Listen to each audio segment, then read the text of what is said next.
नमस्कार छात्रों, मैं हूं धीराज सर और आज हम जानेंगे इतिहास में 80/80ths कैसे लाएं। हिस्ट्री को अक्सर स्टूडेंट्स बहुत वास्ट और मुश्किल मानते हैं, लेकिन यह सिर्फ एक मिथ है। हिस्ट्री असल में एक कहानी है। अगर आप इसे सही तरीके से समझें तो यह सबसे स्कोरिंग सब्जेक्ट्स में से एक बन सकता है। अक्सर छात्र मॉडर्न हिस्ट्री पर ज्यादा ध्यान देते हैं और एंशिएंट या मेडिवल को इग्नोर कर देते हैं, जिससे मार्क्स कट जाते हैं। सिर्फ सिलेबस खत्म करना काफी नहीं, आपको एग्जामिनर का दिल जीतना है। आंसर प्रेजेंटेशन भी उतना ही जरूरी है। इस वीडियो में मैं आपको दूंगा smart strategies, syllabus division, NCERT revision, answer writing, time management और कुछ बोनस टिप्स। पेन और पेपर लेकर तैयार हो जाइए। यह सेशन आपकी हिस्ट्री प्रिपरेशन को पूरी तरह बदल देगा। सबसे पहले अपने सिलेबस को समझो। क्लास 12 हिस्ट्री 3 हिस्सों में बंटा है: एंशिएंट, मेडिवल और modern India. Ancient India, Harappan civilisation, Vedic period, Mauryan empire foundation है। लॉन्ग आंसर क्वेश्चंस यहीं से बनते हैं। Medieval India, Mughal empire, bhakti Sufi, colonialism source based और शॉर्ट आंसर्स के लिए जरूरी है। Modern India revolt of 1857, Gandhi independence students को इंटरेस्टिंग लगता है, लेकिन सिर्फ इसी पर फोकस मत करो।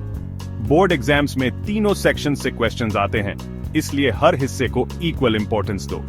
मेरी सलाह, एक बैलेंस टाइम टेबल बनाओ, हर सेक्शन को बराबर समय दो। एंशिएंट या मेडिवल को इग्नोर किया तो 25-30 मार्क्स का रिस्क है। बैलेंस्ड अप्रोच ही 80/80ths दिला सकती है। NCERT आपकी सबसे बड़ी ताकत है। बोर्ड एग्जाम का 99% पेपर NCERT से ही बनता है। मास्टर करने का मतलब है हर चैप्टर को कम से कम 2 बार पढ़ो। पहली रीडिंग चैप्टर को कहानी की तरह पढ़ो, सिर्फ समझो। इंपॉर्टेंट लाइंस लाइटली अंडरलाइन करो। दूसरी रीडिंग डिटेल्स पर ध्यान दो। कीवर्ड्स, डेट्स, नेम्स, प्लेसेस को हाईलाइट करो। स्टिकी नोट्स का यूज करो। हर चैप्टर के बाद माइंड मैप बनाओ। की कॉन्सेप्ट्स, इवेंट्स, कॉजेज, कॉन्सिक्वेंसेस को शॉर्ट पॉइंट्स में लिखो। एग्जाम से पहले पूरी किताब पढ़ना मुश्किल है, लेकिन माइंड मैप से 10 मिनट में रिवीजन हो जाएगा। NCERT को इस तरह पढ़ोगे तो कोई डिटेल मिस नहीं होगी। सिलेबस और NCERT के बाद असली गेम चेंजर है आंसर शीट पर प्रेजेंटेशन। हर आंसर का स्ट्रक्चर होना चाहिए: इंट्रोडक्शन, बॉडी, सब हेडिंग्स के साथ और कंक्लूजन। इंट्रोडक्शन 2-3 लाइंस में कॉन्टेक्स्ट, बॉडी, पैराग्राफ्स और सब हेडिंग्स, कंक्लूजन, समरी और final point. Important keywords, dates, names को अंडरलाइन करो। एग्जामिनर को की पॉइंट्स तुरंत दिखेंगे।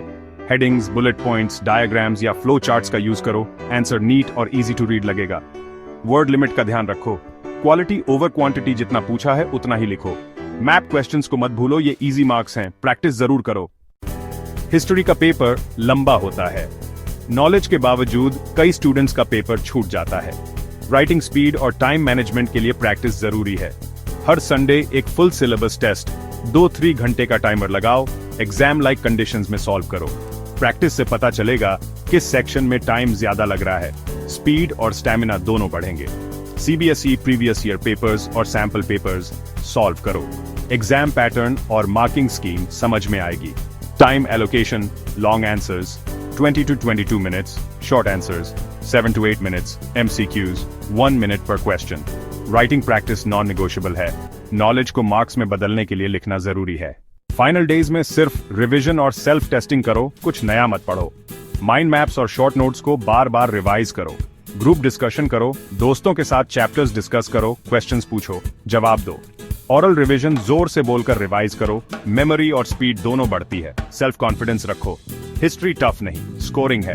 एग्जाम हॉल में काम और कॉन्फिडेंट रहो, एंजाइटी से परफॉर्मेंस खराब होती है। हिस्ट्री को अपॉर्चुनिटी समझो, स्मार्ट स्ट्रैटेजीज से फुल मार्क्स पाना पॉसिबल है।